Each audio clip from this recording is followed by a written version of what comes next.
Assalomu alaykum hammaga.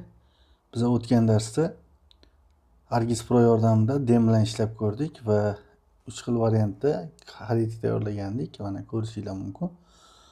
Bugungi darsda shu xaritalarni qanaqa qilib takomillashtirishni ko'rib chiqamiz. Men yangi proyekt papka ochib oldim. Dem2 deb. Bunga dem1da papkasini connect qilib olaman. Mana bu yerdan o'ng tomonni bosaman, folderga connect bo'ladi. O'sha boyagi men topib olishim kerak bo'ladi.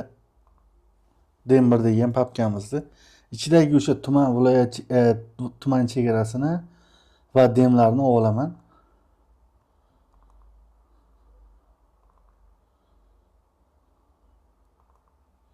Demak, mana dem1da qo'shib oldim. dem1da bizada ana bu yerda GDB'ning ichida border bor edi. Men uchalasini ham border bilan Urgut dem kerak. Men shuni copy qilib olaman. Mana bu yerga save qilib qo'yamiz.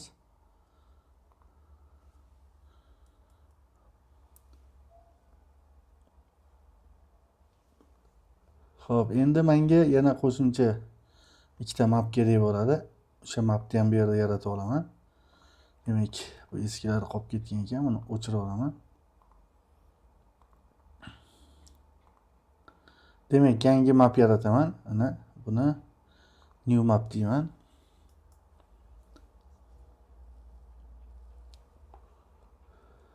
Ushbu mapimizda O'zbekistonni ko'rsataman. O'zbekistondan Samarqandni ko'rsatib qo'yishim kerak bo'ladi. Demak, men viloyatlar chegarasini olaman.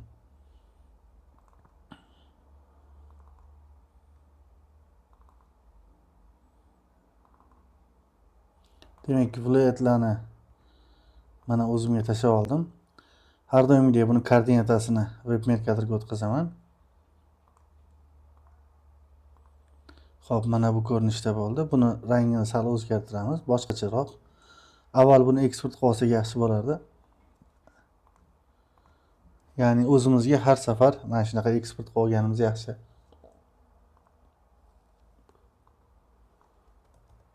Regions deyman. Xo'p, endi bu yerdan men Samarqandni boshqacharoq rang qilishim kerak. Uni qanaqa qilsak bo'ladi? Men viloyatlar nomi bo'yicha shartli belgi beraman. Unique values deyman. Bu yerda name bo'ladi. Endi name'larning ichidan men nima qilaman? Hammasini o'chiraman, remove all deyman. Plusdan faqat Samarqandni qoldiraman. Demak, mana Samarqand viloyatini OK deb qo'shdim.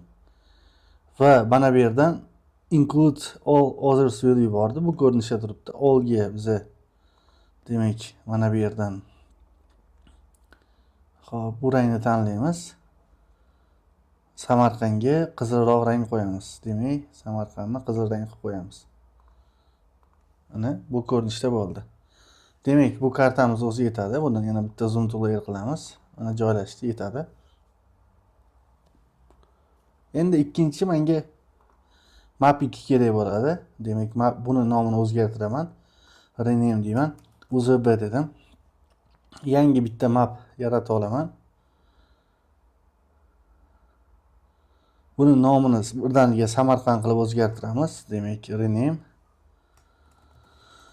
Samarqand dedim. Mana Samarqand deb yozildi. Bunga ham xuddi shunaqa tumanlar chegarasini olaman. Mana district qo'ydim. Endi buni ham mapini web merkatorga o'tkazaman va faqat Samarqandni qoldirishim kerak. Buning uchun ana export qilgancha data export feature. Hop, Samarqand deyman. yoki districts deb qo'yaman. Samarqand districts dedim filtrga. Endi bu yerda Samarqandning soat kodini qo'ygan edim yoki mana region kod deymiz. Region kod 1718 bo'ladi. OK deb qoldiramiz. Mana Samarqandning tumanlari qoldi. Endi Samarqandning tumani qolgan bo'lsa ham men bu yerda database ichida regionsni ham tashlashim kerak. Faqat Samarqandning chegarasini qoldiraman. Uning uchun alohida eksport qilmayman-da, regionsga definition query qilamiz. Xuddi select by atribut qilganda bu yerda demak nomi Samarqand bo'lgani qolsin deymiz. Demak, Samarqand viloyati mana Samarqand viloyatini qoldirdik. Samarqand viloyatini qoldirdik, lekin bunga faqat chegarani qoldiramiz. Chegarani mana bu ko'rinishda qildik. Xohlasak 3 piksel qilamiz, farqi yo'q. Endi bu yerga yana biza borderni ham tashlab qo'yishimiz kerak. Mana Urgut shu yerdaligini bildirish uchun buni ham qizil rang qilib qo'yamiz. Demak, qizil rangda. Base maplarni o'chiramiz. Zoom to layer qildik. Mana zoom to layer.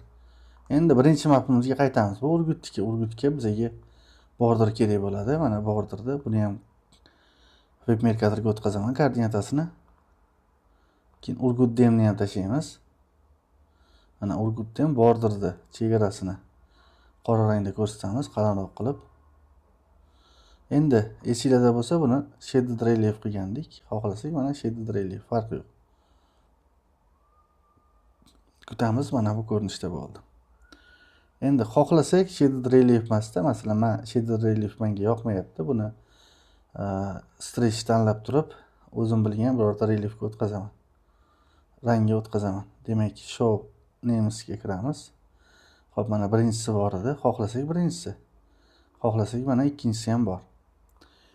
Xo'p, bu yerda yana undan tashqari stretch type'ga standard deviation tanlasak chiroyliroq bo'ladi o'zi. Yoki mana minimum maksimum bo'yicha ham ko'rsak bo'ladi. Xo'p, bizga elevationni mana shu rangini tanlab ko'ramiz. To'g'rirog'i yashil bo'lmagani yaxshi. Mana buni tanlab ko'rsak, bizda bu ko'rinishda bo'ldi. Endi imagerga kiramiz. Raster function. Raster function ichidan hillshade tanlab olamiz yana. Xuddi o'tgan safargidek surface hillshade deymiz. Urgutdan mana bu yerga 30 deb qo'yamiz yoki 20. 20 ham yetadi. Mana 20 qo'ydik. Buni pastga tushiramiz. Endi Urgutdemga raster layerdan 20% shaffoflik beramiz yoki 30% deb mana. Bu ko'rinishda bo'ldi demimiz.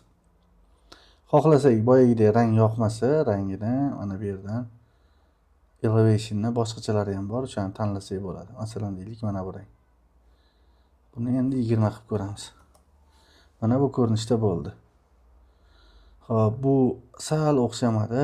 Elevationni o'ziga qaytarib qo'ysak, mana bu ko'rinishda ekan. Elevation 1 ga qaytardik. Xo'p, men yana bunga qo'shimcha biror bir masalan suv obyektlari, yo'l obyektlarini qo'shishim mumkin bo'ladi. OpenStreetMap ma'lumotlari menda bor, o'shandan foydalanaman. Demak, OpenStreetMapdan bizga kerak bo'ladigani xo'p. Masalan, water. Mana bu yerda water tashlayman, poligonli. Xo'p, mana bitta, ikkitasi bor ekan. Endi buni klip qilib olishim kerak. Klip orqali men kesib olaman. Chegara bo'yicha klip deyman. Mana klip turibdi ekan. Bizda buni border bo'yicha kesib ol deyman va gis awesome water deyman.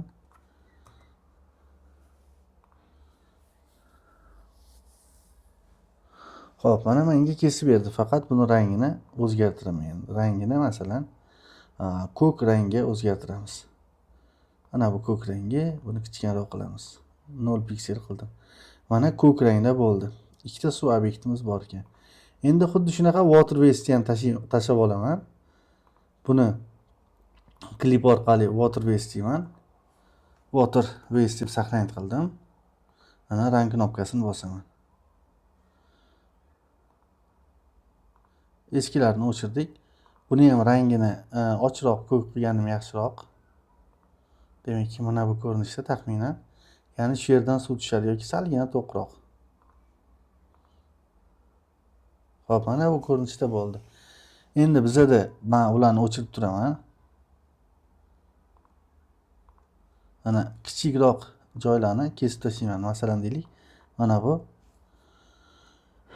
Xo'p, yana bizda mana bu bor. Bu yerda ham bor ekan, ana bu yerda ham bor ekan. Shularni men olib tashlashim kerak buni ham. Ya'ni uzilib qolgan bu. Orada qayerdan suv kelishi ma'lum emas. Editga kiraman. Delete bosib yuboramiz. Va bizada yana mana bu yerda ham uzilishlar bor. Buni tanlayman. Demak, edit vertices qildik. Bu yerga tutashtirib qo'yaman.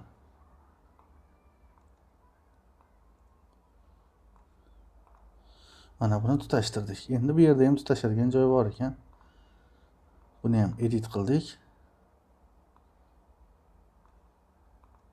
Masalan deylik, mana bu ko'rinishda tutashtirdik. Bu yerda ham bor ekan, yana edit qilamiz. Ya'ni daryolarimiz chiroyli ko'rinishi uchun qo'shib qo'yganman. Buni ham qo'shamiz.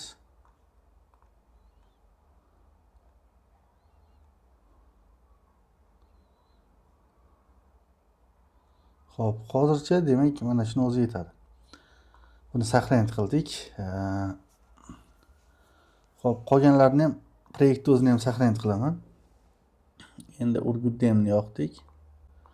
Borderni yoqdik, zoom to layer qildik. Mana suv obyektlarini ham qo'shib qo'ydik.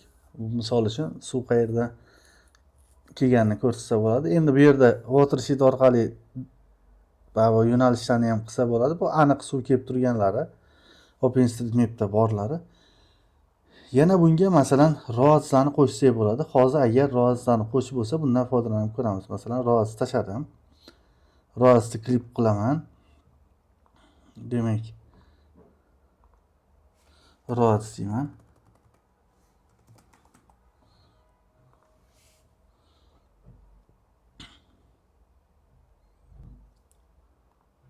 Xo'p, eskilarni o'chiramiz. Endi bu yerdan shartli belgidan roads kategoriyasi bo'yicha chiqaramiz. Bu bo'yicha amaliy ish qilib ko'rganmiz. Xuddi shunaqa bajaramiz. Bunda ham unique dedik.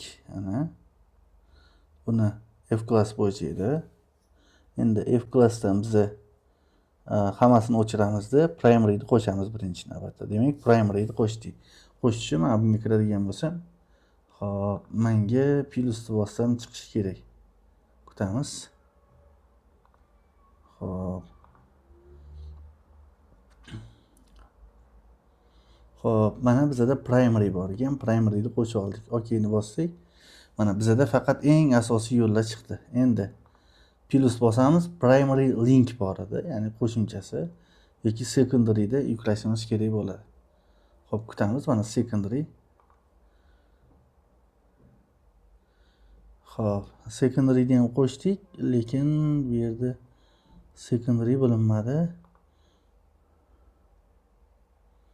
Xo'p, yana qo'shamiz.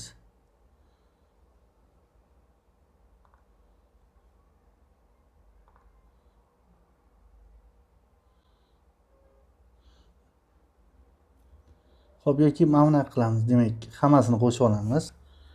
Biza bundan show count deymiz. Demak, Living Streetni olib tashlayman. Remove qildim. Mana Living Streetlar yo'q. Xo'p, residential ichkilarni olib uncountni olib tashlaymiz. Unclassifiedni olib tashlaymiz. Xo'p, yana circle way. Paslar bor ekan, pas ham kerak emas. Xo'p. Demak, bundan baribir foydalanib bo'lmas ekan, buni men yopib o'raman. Bizada birorta nuqtalarni random point yaratishimiz mumkin yoki mana bu yerda placelardan foydalansak bo'ladi. Masalan, place'da nuqtaligi bor ekan. Bu mana shu yer bo'yicha qayerda obyektlar borligini ko'rsatadi. Yoki point of intersect bor bizada. Xo'p, point of intersect. Bu o'sha mashhur joylarni ko'rsatib beradi. Masalan, bunga kiradigan bo'lsak, xo'p, atributini ochib olamiz. Xo'p, Postgai, Bigbon, Amur Temur, mana bir qancha joylar bor ekan. Xuddi shunaqa ma'lumotlarni olsak bo'ladi. Mendagi taklif nuqtalar yaratish, eng baland joylari va ayrim joylarda nuqtalar yarataman. Demak, buning uchun men buni ichida new deyman, fishery class dedim. Buni point deyman. Nuqtali qilamiz. Hech qanaqa atribut kerak emas bizga. Finishni bosdik. Xo'p, mana shu yerda pointim xato bo'lib qoldi. Men buni delete qilaman. Point yaratishim kerak edi.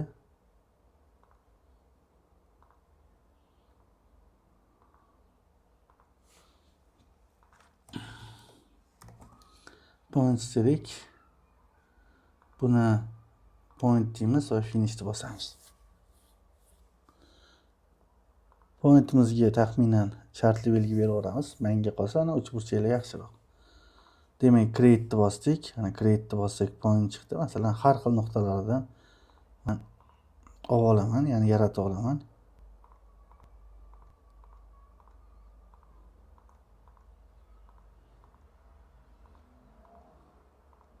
Masalan, mana shu nuqtalar bizga bo'ladi.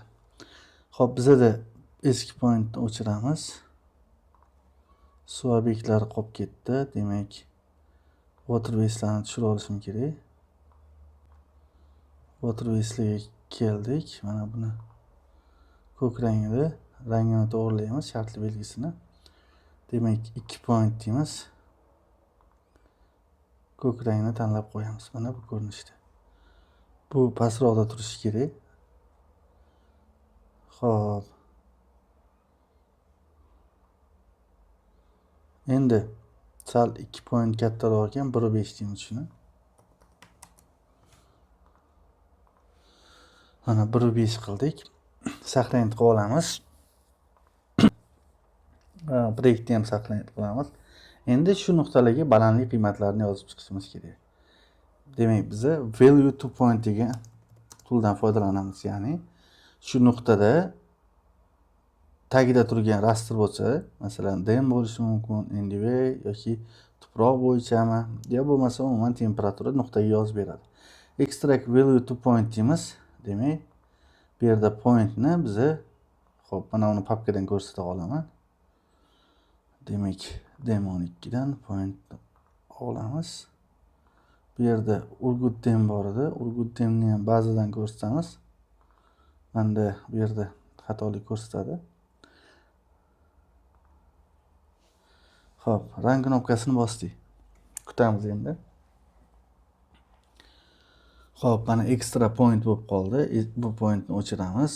Shartli belgisini to'g'rilab qo'yamiz buni. Demak, galeriyaga kirdik. Mana qora rangda. Bunga labelni yoqamiz.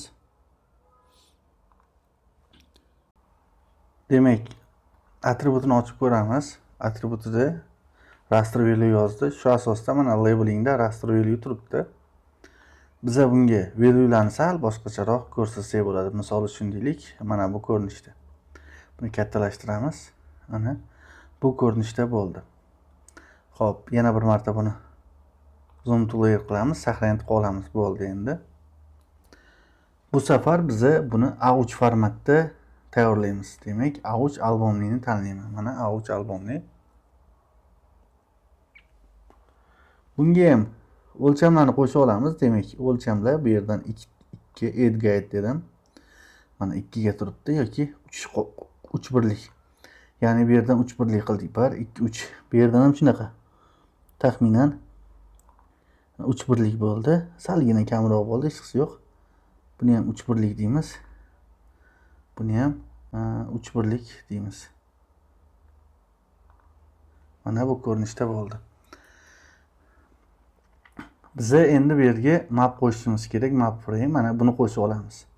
Demak, buni mana bu yerdan qo'shamiz. Taxminan shu ko'rinishda bo'ladi. Xo'p, buni ozgina pastga tushiramiz, tepasida yozib qo'yamiz. Demak, mana bu ko'rinishda bo'ldi. Buni ozgina kichkina qilsak ham bo'lar ekan, mana. Tepasida yozuv chiqaramiz endi. Yozuvda mana chiziq bo'ylab. Salgina teparoqdan yozamiz katta harflarda. Urgut tumani balandlik xaritasi deyman.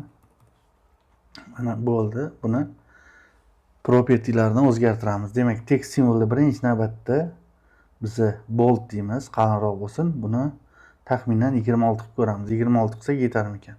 Demak, 26 kichikroq 28 qilib ko'ramiz. Mana 28 qildik. 28 Bo'ldi. Buni kichiktiramiz va markazdan qo'ydik mana. Bu ko'rinishda bo'ldi. Endi yon tomoniga boyagi O'zbekistonni chiqaramiz. Xo'p, yon tomonida map 1da map 1da qo'shamiz. Mana. Kutamiz map 1da qo'shib olishini. Xo'p, bizga map 1 emas.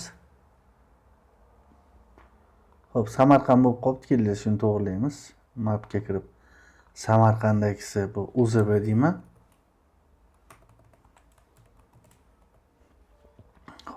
Xato bo'lib qoldi, demak. UZB rename deymiz, Sam deb qo'ydim, Samarqand degani. Layoutga o'tamiz, mana bu yerga kirib 2 marta bosamiz. Map 1 o'rniga UZBni qo'yamiz. Zoom to last active mapga kiramiz. Xo'p, UZBga kiramiz. Buni zoom to layer qildik, layoutga ham o'tamiz. Mana bu ko'rinishda bo'ldi. O'zbekistondan shu joyga to'g'ri kelyapti degani. Pastida xuddi shunaqa Samarqandni qo'shishimiz kerak. Demak, Samarqandni bu yerdan qo'shamiz. Buni ham zoom to last active map deymiz. Xo'p, Samarqandga kiramiz, boshqatdan zoom to layer qildik. Yana qaytaramiz. Mana bu ko'rinishda bo'ldi. Xo'p, endi bu yerda biz ozgina bu tomonga surib olamiz. Chunki koordinat to'rini ham chiqaramiz. Va O'zbekistonni sal pastroq chiqaramiz. Buni ham salgina teparoq. Mana bu ko'rinishda tayyor bo'ldi. Xohlasak O'zbekistonni yana teparoq qo'yamiz, farqi yo'q. Endi buni layoutga o'tamiz, yaqinlashtirib ko'ramiz. Salgina. Xo'p, sal yaqinlashtirsak chiqmas ekan, demak buni bu yoqroq, buni teparoq qo'yaveramiz.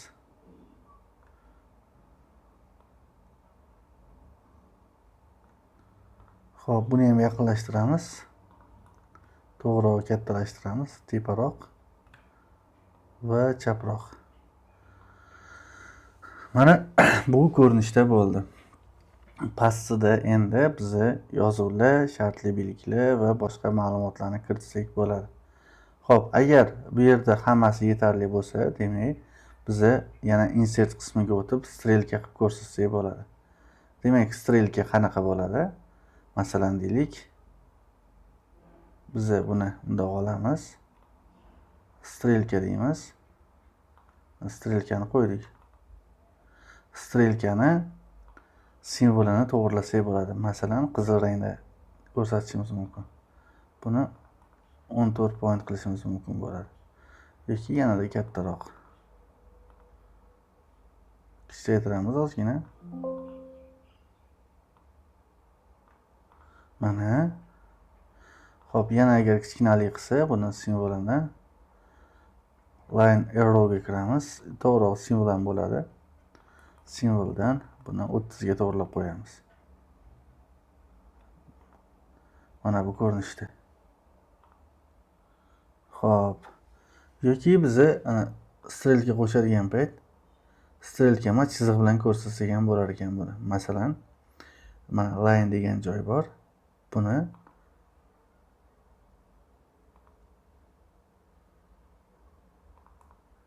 mana bu ko'rinishda ko'rsatib qo'yib, buni mana bunaqa qilsak bo'ladi. Yoki xohlasanglar unchalik shart emas. Odatda qizil bilan ko'rsatib qo'yadi. Shu mana shu yerdaligini bildirish uchun. Endi bu joyda bizda xo'p Samga kiramiz. Samdagi region border sal noqulay bo'lyapti. Shuning uchun mana bu ko'rinishda qoldirdik mana. Xo'p, Urgut tumani mana bu ko'rinishda. Endi pastda shartli belgilar, yozuvlar, shunga o'xshagan ma'lumotni qo'shsak bo'ladi. Men buni bitta saqlanib qolaman. Demak, xo'p, bu yerda shimol ko'rsatkichi agar kerak bo'lsa qo'shamiz. Demak, shimol ko'rsatkichini biz kichikroq variantini mana bu yerdan qo'shamiz. Mana qo'sha oldik. Agar ko'p kichkinalik qilsa, buni salgina teparoq qilamiz. Mana shimol yo'nalishini ko'rsatib qo'ydik.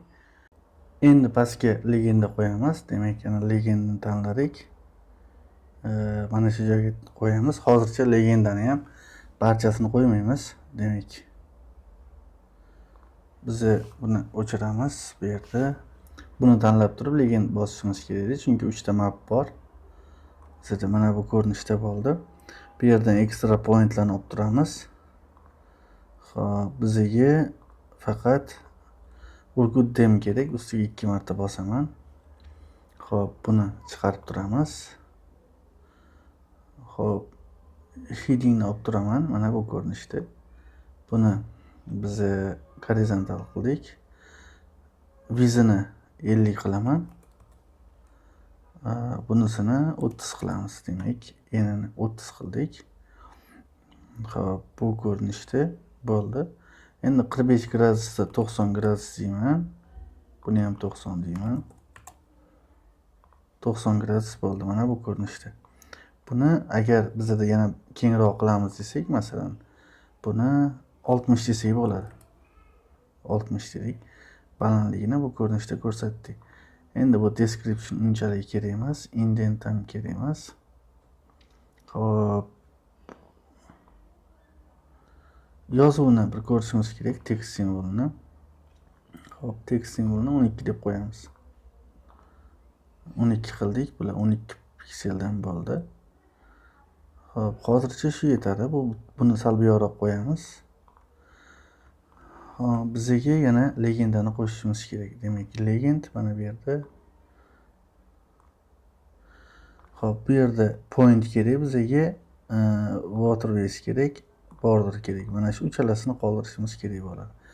Endi bular kichkinaroq turibdi, ko'rib turganinglardek. Buni ham to'g'rilaymiz. Mana buni 50 ga 30 deb qo'yamiz. Demak, buni 50 deymiz. Buni 30 deymiz.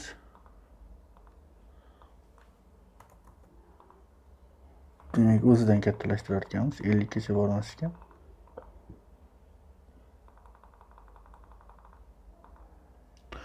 Xo'p, mana bu ko'rinishda bo'ldi.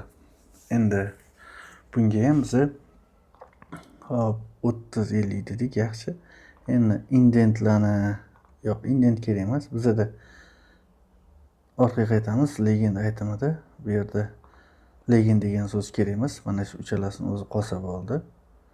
Hop, yana qo'shimchasiga biz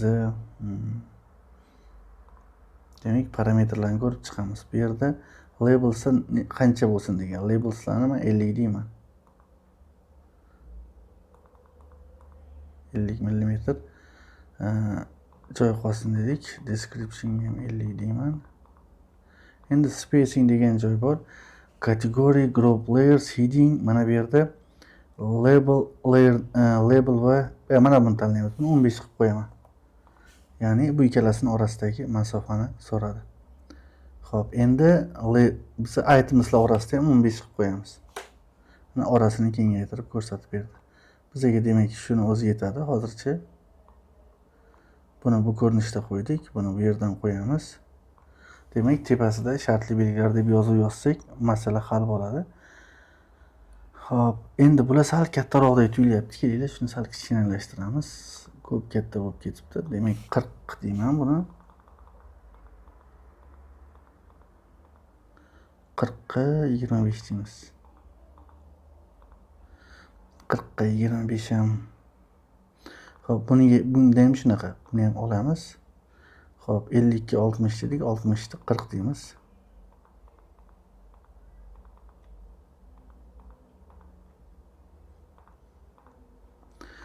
Mana bu ko'rinishda ko'rsatdik.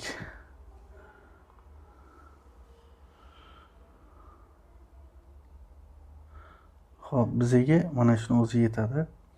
Bu ham yetadi. Xo'p. Tepa joyda buni men bu yerga ham kiraman. Layer name ham kerak emas. Buni o'zimiz to'g'rilaymiz. Demak, mana bu yerda bu ko'rinishda qo'ydik. Endi shartli belgilarni o'rab turadigan bitta ramka qo'yamiz. Ramka, demak, mana bu yerdan boshlanadi. Yo'q, sal kichinaytiramiz buni. Taxminan shu ko'rinishda. Endi buni o'chirib tursak bo'lardi, esingizda bo'lsa, kichraytiramiz.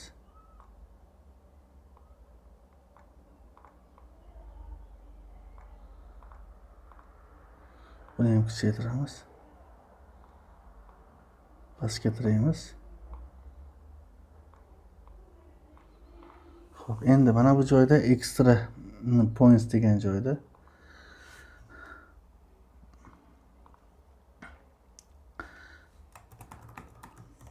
balandlik nuqtalari dedim. Mana balandlik nuqtalari deb qo'ydim. Xo'p, border degan joyga bizni tuman chegara deyman. Yana bizada ikkinchisi nima edi? Gisosimo Waterways degan joyga biza buni rename qilamizda suv obyektlari deymiz. Suv obyektlari. Xo'p, mana bu ko'rinishda bo'ldi. Agar yozuvlarimiz ko'p kichkina bo'lsa, yana yozuvga kiramiz. Text simvolini biza 12 qilgandik. Demak, 12 deb ko'ramiz.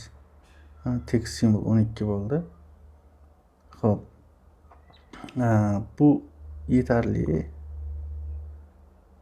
Endi yozuv chiqarishimiz kerak. Yozuv qo'shamiz. Oddiygina mana bu yerda label. Shartli belgilar dedim.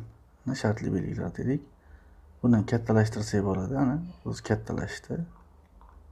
Salgina pastroq tushiramiz. Mana. Endi mana bu yerga ham bitta tekst qo'shishimiz kerak. Buni copy qilib oldim pastda.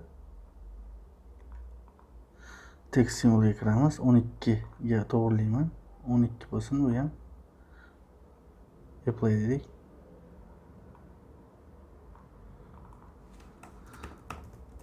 Balandlik shkalasi dedim mana. Balandlik shkalasi deb qo'ydim. Demak, shartli belgilarimiz bizada joylashtirildi. Endi pastida yana ozgina joylarimiz bor. Uni ham yozuv chiqarsak bo'ladi. Masalan, mana bu dem bo'yicha ma'lumot yoki masshtab, shartli belgilardan tashqari qo'shimcha narsalar ham bo'lishi mumkin. O'shani qo'ysak bo'ladi. Xo'p, uni ham hozir ko'ramiz. Demak, bu yerda qo'shimchasiga biz yana bitta ramka chiqaramiz. Mana bu yerdan.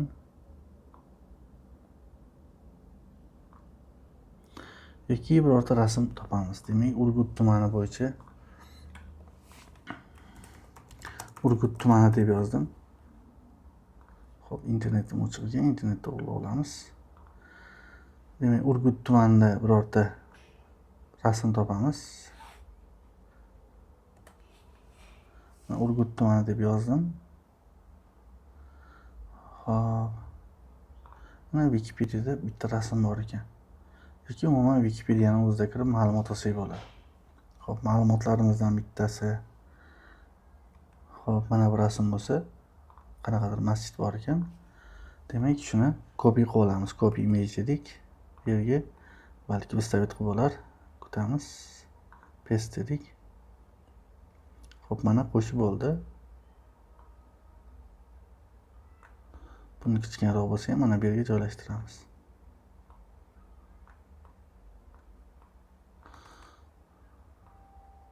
Tagida yozuv uchun ham joy qoldiramiz. Urgut tumanini qo'shdik. Endi Urgut tumani haqidagi ma'lumotlardan ham foydalansak bo'ladi. Masalan, deylik, Wikipediyada Urgut tumani deb boshlangan joy bor ekan. Matn qo'shamiz. Xo'p, matnni oddiygina mana bu yerdagi matndan foydalanamiz. Xo'p, buni olib tashladik. Urgut tumanida matnni biz 12 point qilamiz yoki 11 mi farqi yo'q, 12 dedik. Mana matnimiz bu ko'rinishda. 2 marta bosamiz buni. Text degan joyda mana bu yerda link borligini ko'rsatilgan ekan. Bizga linkni olmaymiz. Link degan so'zni olib tashladik.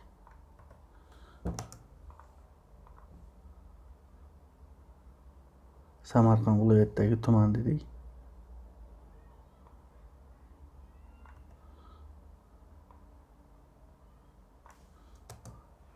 Bu ko'rinishda bo'ldi.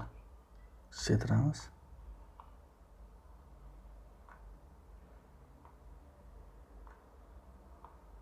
Mana shu yerdan matn ko'rinishda joylab borishimiz kerak ekan. Demak, matn ko'rinishda joylashimiz uchun mana bu yerda O'zbekiston Respublikasi Samarqand viloyatidagi tuman degan so'zni bundoq qilsak, pastga tushdi mana. Buni ham pastroqdan ana shu bilan bir xil qilamiz. Yoki buni umuman olib tashlasak bo'ladi.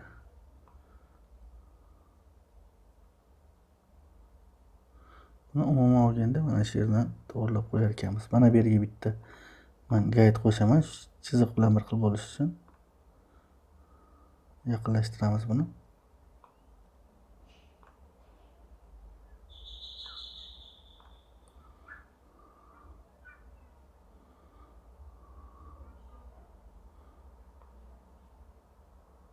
Mana tashkil etilgan dedik.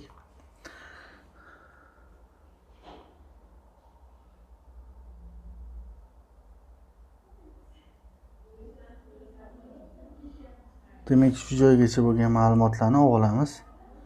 Tashkil etilgan dedik. Ana. Xo'p, tashkil. Xo'p, tekstlarni salgan to'g'rilab olsak, demak, Samarqandgacha bo'lgan so'z normalniy turibdi. Yoki mana bu yerdan boshlaymiz. O'zbekiston Respublikasi Samarqand viloyatidagi tuman deymiz. Taxminan shu ko'rinishda bo'ladi. Xo'p, tashkil etilgan. Janubiy sharqiyni pastga tushiramiz. Sharqda Zarafshon degan joylari bor. Mana bu yerda Bulung'ur tumani degan joy bor ekan. Shularning hammasini pastga tushiraman. Mana shu ko'rinishda bo'ldi matn. Lekin bu matnimiz chegaradosh degan joyni olib tashlaymiz.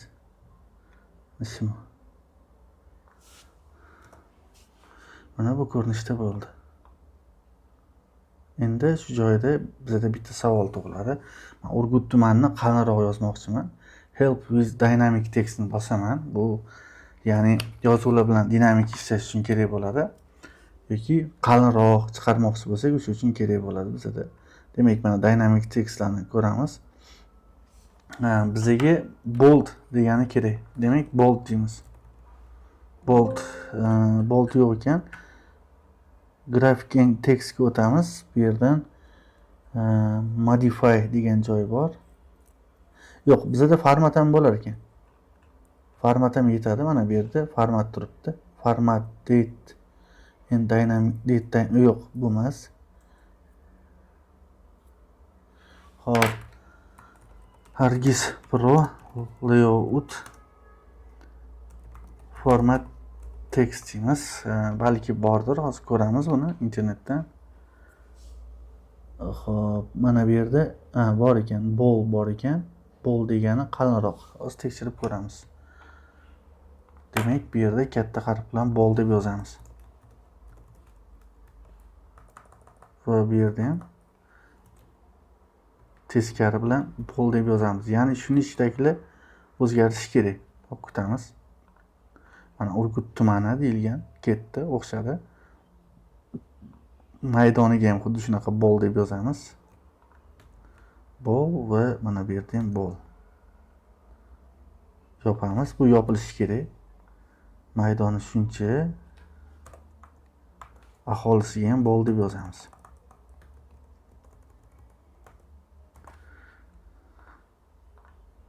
Xo'p, mana bu ko'rinishda bo'ldi. Mana ko'radigan bo'lsak. Endi bizga bu kerak emas. Ajratib olish uchun ko'rsatdim.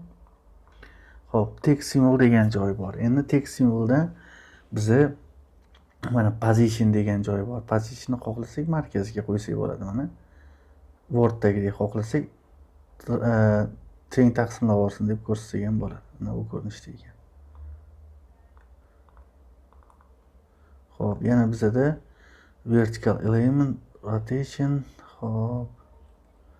Text case normalniy turibdi, position to'g'riladik, vertical offset ko'ramiz. Bir bilan bir qo'yamiz. Ozgina surilishi kerak edi, surilmadi lekin xo'p.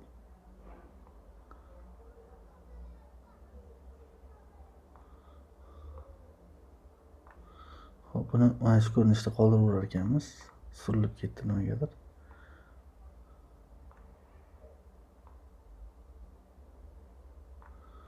Mana bu matnimiz qoldi, bo'ladi. Shartli belgilarni to'g'riladik. Bu yerda endi kartaga oid biror ma'lumot yozsak bo'ladi. Misol uchun masshtab va shunga o'xshagan ma'lumotlar. Demak, yana bitta ramka olamiz. Ramkamiz mana bu yergacha. Bu yerda yozamiz. Birinchi tekstimiz bizda mana bu yerda tekst bor ekan. Demak, masshtab. Xo'p. Mana bu joyda masshtabni bitta to'g'rilab olsak avval 300 ming deb qo'yamiz. 300 1 2 3. 300 ming desak, masshtabimiz bu ko'rinishda bo'ldi. Demak, endi 300 ming yoza olaman.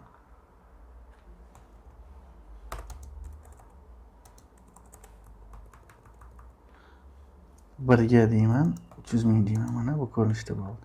Endi buni har doimgidek tekst simvoliga kiramiz. 12 point, ya'ni 12 piksel qilib yuboramiz. Mana masshtab bo'ldi. Xo'p, yana buncha ma'lumot yozsak bo'ladi. Misol uchun koordinata ma'lumoti. Xuddi shuni copy paste qilamiz, pastdan yozamiz. Proyeksiyasi deyman. Web Mercator. Mana bu ko'rinishda bo'ldi. Xohlasak buni ham bold qilib qo'ysak bo'ladi, tekst simvolni o'zidan. Ya'ni bizga yaxshiroq ko'rinish uchun regularni boldga o'zgartirdik. Buni ham boldga o'zgartiramiz. Tekst simvolga kiramiz. Bold dedik. Mana bold. Endi biza pastidan yana nima qo'shsak bo'ladi? Scale bar ham qo'shib ko'ramiz. Demak, scale bar mana bu ko'rinishda bo'ladi. Endi buning ichida mil degan joy bor ekan. O'sha milni kilometrga o'zgartiramiz. Mana bu ko'rinishda bu ham bo'ldi. Buni pastroq oldik.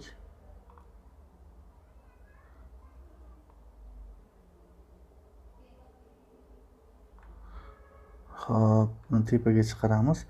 Masshtab o'rtaroqdan turadi.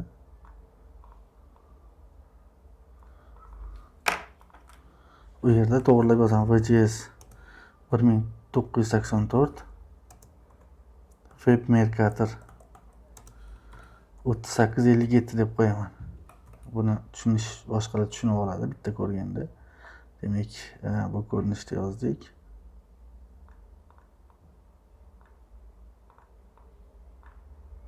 Mana bu ko'rinishda kartamiz tayyor bo'ldi. Endi kartamizda salgina shriftni kichkina qilib ko'ramiz, chunki pastga tushib qoldi.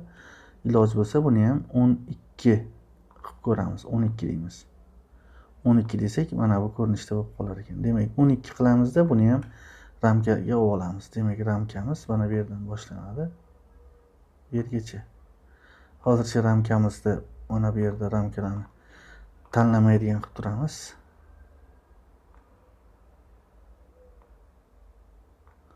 Xo'p, endi bu yerda O'zbekiston Respublikasi Samarqand ham sig'adigan qilishimiz kerak. Lekin Samarqand bu yerda sig'masligi mumkin. 1926-yilni tepaga chiqaramiz.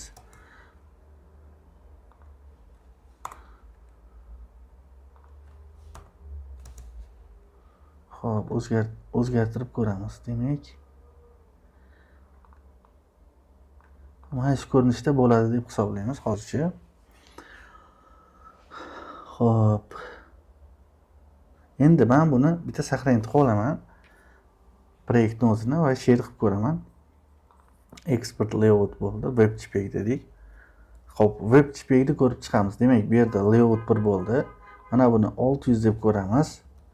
Mana bu yerga maxni tanlaymiz va eksport qilamiz. Demak, saqlanib bo'ldi. Ochib ko'ramiz buni.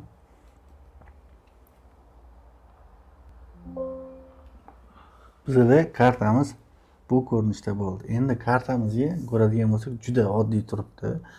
Buni ikkinchi versiyasida biz ozgina o'zgartirishlar kiritamiz. Xo'p, qanaqa o'zgartirishni shuni ko'rib o'tamiz. Men saqlanib qolaman yana bir marta. Endi layout mabladan chiqib ketaman. layout 1 turadi. Men layout ga o'tamanda layout 1 da duplicate qilaman. Mana bu layoutim yo'q. Demak, layout 1 da ocha olaman.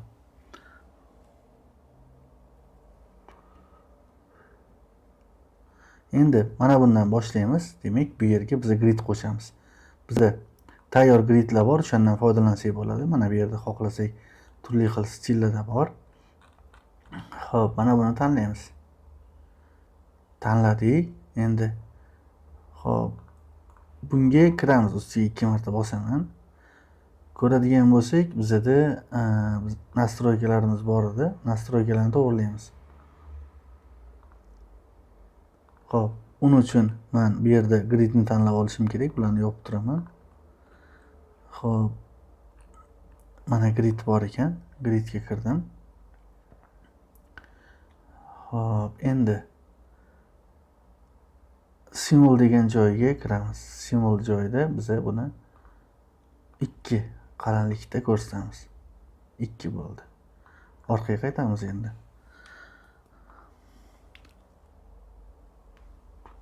Endi mana bu yerdan xo'p, bizda birinchi 5 gradusdan o'tgan ekan hammasi. Men buni avtomatik adjust deganni olib tashlayman. Labellarimiz har demak 5 dan o'tgan ekan. Men shuni 8 ga o'zgartiraman. Demak, 8 minutdan o'tsin deyman. Va 8 minutdan o'tdi mana bu ko'rinishda. Endi biz qolganlarini ham to'g'rilashimiz kerak. Text 1 bizga kerak emas. Buni text 1 men olib tashlayman bu yerdan. Ya'ni kichkina chiziqchalar.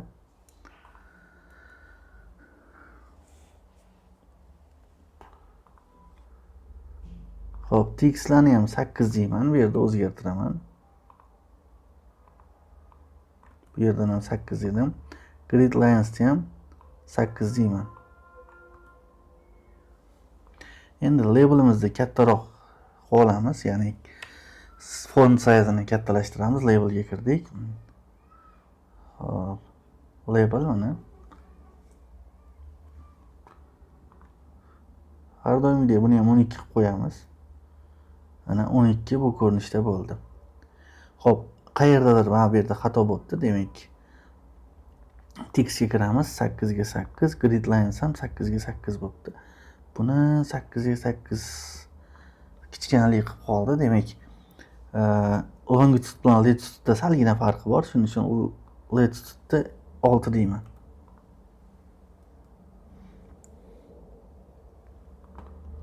Xo'p, va buni 8 deyman. Demak, hozircha sal yaxshi bo'ldi. Endi labelsni ham 6 deb qo'yaman buni. Ya'ni bir xil o'tmadi. Mana bu ko'rinishda hammasi joyida bo'lib qoldi. Grid linesga kiramiz. Buni rangini sal ochroq qilamiz. Demak, simvolga kirdik. Simvolda qora emasda kulrangroq rang tanlaymiz. Mana bu ko'rinishda bo'lib qoldi. Endi buni to'g'riladik. Endi umumiy bizning kartamiz bordi. Umumiy kartamizga xohlasak background bersak bo'ladi. Demak, umumiy kartamiz mana bu yerda layout'da, layout ustiga bosamiz. Yo'q, layout'dan bo'lmas ekan bizda. Xo'p, buni boshqacha yo'li bor, osongina. Men ramka yaratib olaman. Ya'ni rectangle boshidan oxirigacha. Mana bu ko'rinishda bo'ldi. Xo'p, simvolga kiraman. Simvoliga chegaraga rang qo'ymaymiz. Orqa fonga birorta ochiqroq rang tanlaymiz. Va buni eng pastga tushiramiz. Mana bu ko'rinishda bo'ldi. Endi bizda bu orqa fon tushunarli bu ko'rinishda bo'libdi. Qolgan elementlar, masalan, mana bu yerda use map background color deb turgan ekan. Shuni olib tashsak bo'ladi. To'g'rilab, chiroyli qilib. Demak, uning uchun mana bu yerga kiramiz. Backgrounddan 100 ta olib tashlaymiz. Va mana bu yerdan backgroundga biz oq rangni tanlaymiz. Mana oq rang bo'ldi. Bunga ham xuddi shunaqa. Map frame'ga o'tamiz. Oq rangni tanlaymiz.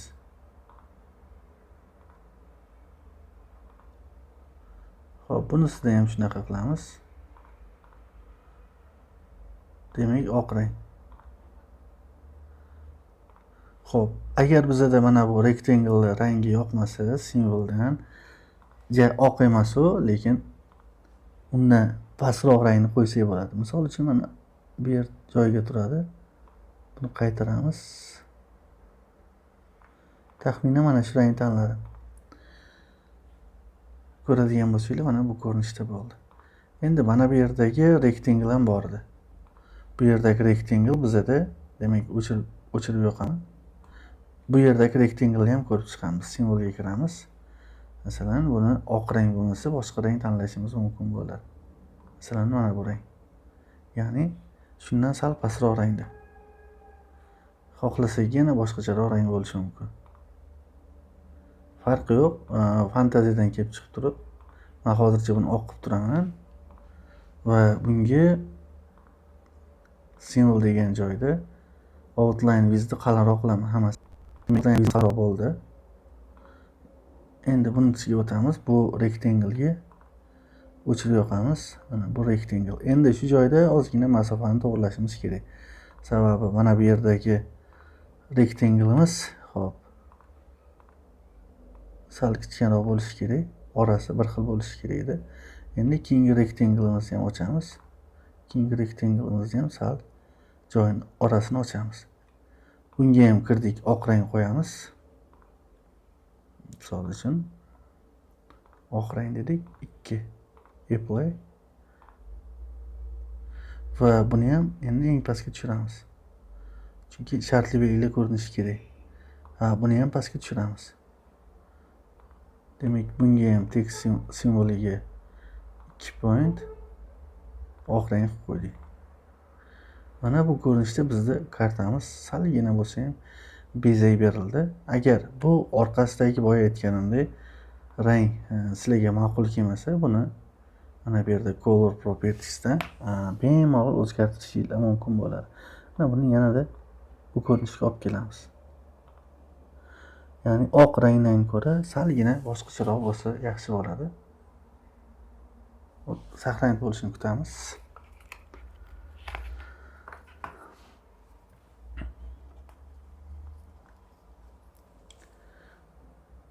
Hop, o'zgarmadi bu nimagadir. Demak, saqlanib qo'yamiz har ehtimolga qarshi. Saving project dedik. Demak, mana bu yerda ham o'zgarish bo'ldi. Hop, yana bir marta buni share orqali saqlanib ko'ramiz. Proyekt o'zini saqlanib qoldim.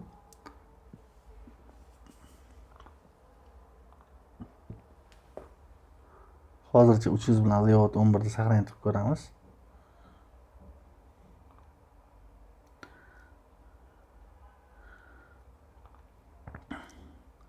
Demak, mana layout saqlanib bo'libdi.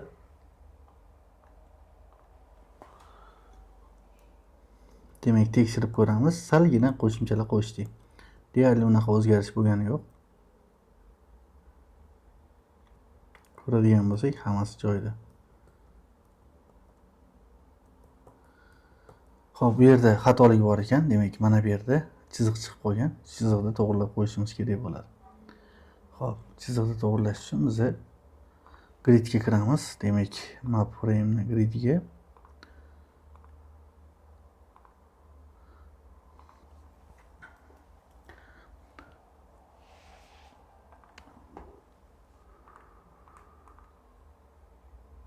Xo'p.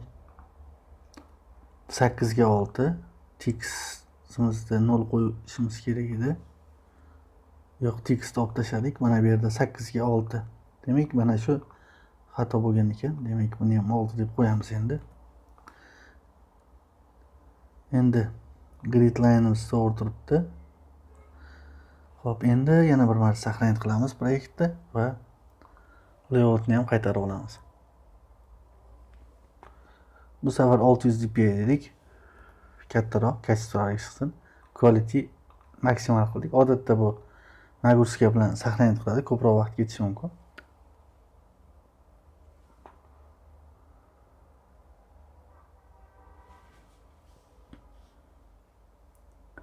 Demak, saqlanib bo'ldi. Mana show in folderda tanlayman.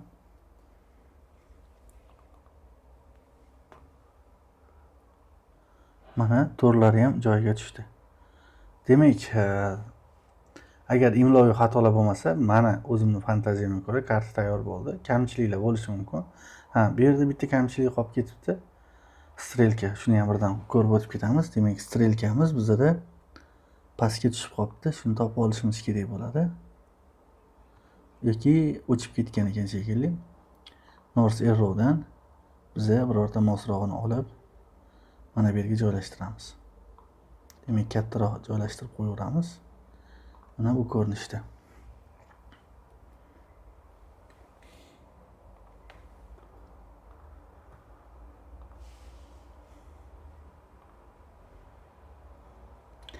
Bu 13 megabayt bo'ladi taxminan.